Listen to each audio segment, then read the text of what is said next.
Just to follow up on this, I think you're pushing this direction. I'm curious to sort out how you respond to the activist. I mean, we have a couple in this class, but the vegan activist who, when they see the title of your new book, Vegan Before 6, think, that's like saying I only beat my wife after 6. Why is that so great? These people will agree with almost everything you're saying, and they'll say, we can't keep spending 70% of our agricultural land on animal husbandry. We can't keep treating ourselves and the environment in the way that we do. You yourself point out that vegan diets are good for us, good for everything in some sense. And yet you say after 6 p.m., you're going to eat the way you want to.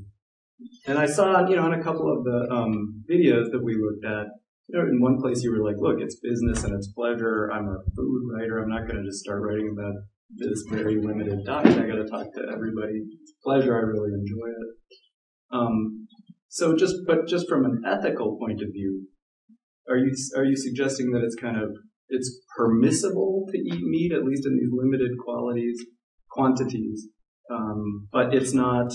It's, of course, ethically better if people were to go vegan. So you'd at least agree with the activists on that? No, I don't think I would, actually, because I think agriculturally there's a role for meat in the ideal agricultural landscape.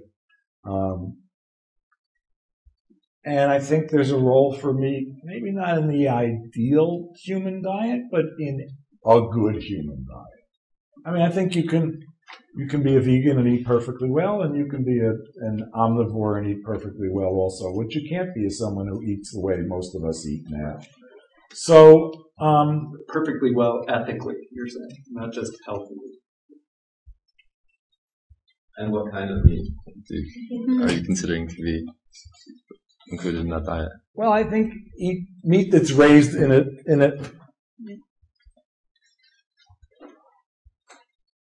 You can't eat meat ethically if you value animals' lives as equal to human lives. Right. I don't. But if you tell me that I'm wrong, I guess if you demonstrate to me that I'm wrong, you might change my mind. But no one has yet. It gets technical, and it gets too technical not only for me to explain, but for me to understand. But if you're looking at a landscape that grows primarily plants, it's helpful to have animals around for a variety of reasons. They eat bugs that can infect the plants. Their manure is incredibly useful as a fertilizer. They will eat stuff that otherwise you're going to have to burn or whatever, and so on down the line.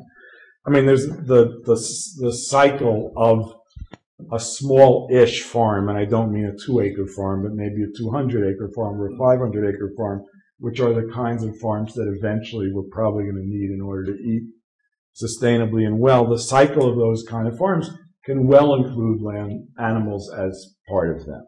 So whether you're using those animals for dairy or you're using those animals for meat, you're going counter to vegan principles.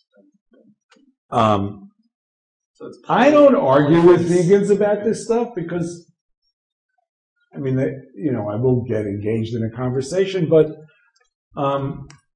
it's, again, you're sort of so far from the end game that, I have 10 years ago, I did not have friends in PETA.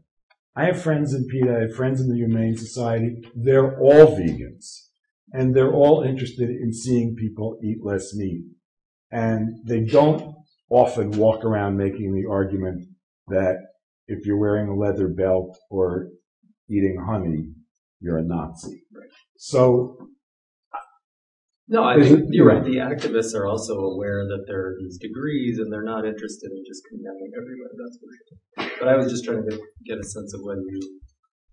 How hypocritical I am, actually. No. Whether that's an ideal that you would want to hold out, or whether you think, no, the ideal probably still does include some. Here's the thing. I don't know what the ideal is. Let's get to something that's remotely sustainable, and wait a couple generations and see what the kids of those people are, because we're 2 generations minimally from getting to something that approaches reasonable. Let's get to reasonable, and then see what's possible after that. Then we might have in vitro meat, which could make the whole discussion moot. Well, and then you have to have a discussion about whether that's okay or not, and whether it's any good or not. Right.